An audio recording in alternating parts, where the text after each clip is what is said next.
5 seconds. Mr. Vice Chairman, knowing the Honorable Mover of this resolution to be a good parliamentarian, I had expected that he would place before the House all sides of this problem. I had expected that he would be no less interested in the efficiency and discipline of the administration, no less interested in the public welfare than in the interest of the civil services.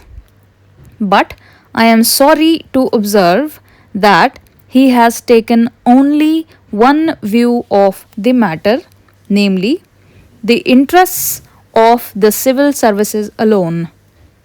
He has not at all dwelt upon the frightful consequences which a strike of the sort we had the misfortune to have would have had on the country and people in general.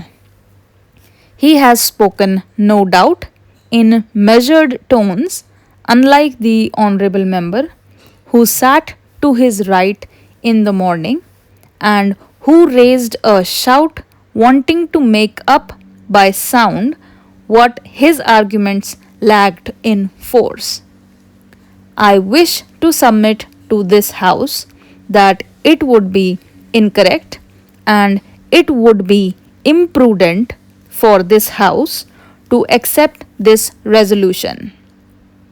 It would be incorrect because by accepting this resolution, we would be laying down something bad in principle and would also be accepting a policy which would be suicidal and which could cut at the roots of discipline in the services. To the merits of reinstatement or otherwise of these persons, I will come later on. I doubt the very propriety of Parliament going into this matter. Now, let us see what has happened. Whether right or wrong, departments have taken up the question of these strikers, those who took part in this strike, those who indulged in disobeying the ordinance.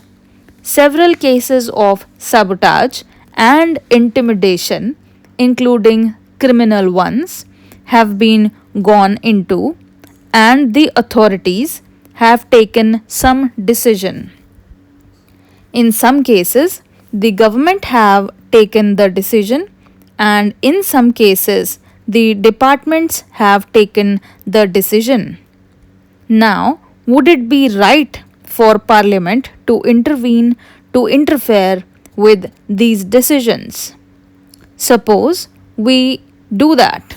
Suppose Parliament interfered with the decisions made by the government or by the heads of departments. Tomorrow, with what face and with what authority can the head of a department extract service from his subordinate?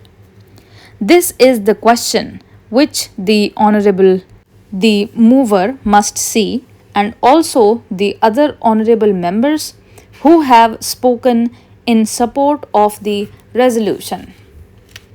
Unemployment is mounting up, and we have not been able to generate enough employment opportunities to provide even for those people who are entering the labor market today, perhaps to the extent envisaged during the third plan. The point that I want to make is that it is not quite justifiable to take only one aspect of the third plan, period, namely the exigencies of capital mobilization out of the context of the general economic situation in the country.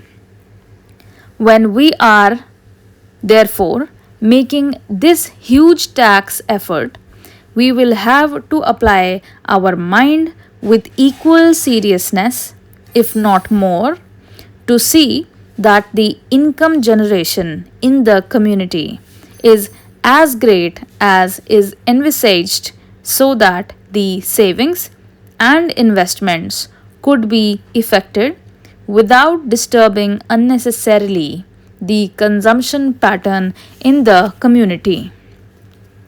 Whenever there is any tax on corporations, this cry is raised, and this cry is always belied by what the industrialists themselves have claimed to be the sensitive barometer to find out the climate for capital information.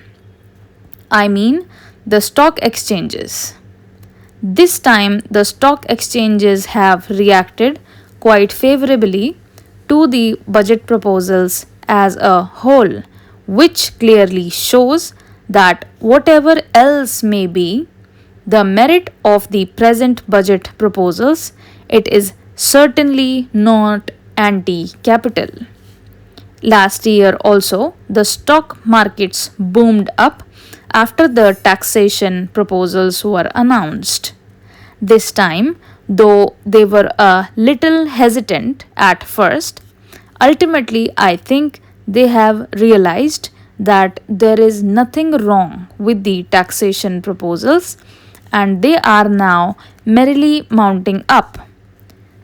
This is quite natural because there are so many benefits and advantages in our economy today that it is not difficult for the corporate sector to absorb a small rise of 5% in the corporation tax, which has been proposed by the Honorable Finance Minister. The economy of the nation today is more or less a closed economy because, due to the lack of external finances, imports have been virtually prohibited. There is a lot of planning in the country, which makes risk bearing rather unlikely, and because of the regulation of the economy, internal competition is also not very great. The risk bearing capacity, which is claimed by the industrialists, really forgetting large profits and large yields on their investment, is almost non existent in our economy today. Our markets are expanding very fast, and the money generated is much more than the production of commodities, with the result that there are shortages is almost every commodity. It should not be difficult for the industrialists to absorb the small rise of 5% in the corporate tax.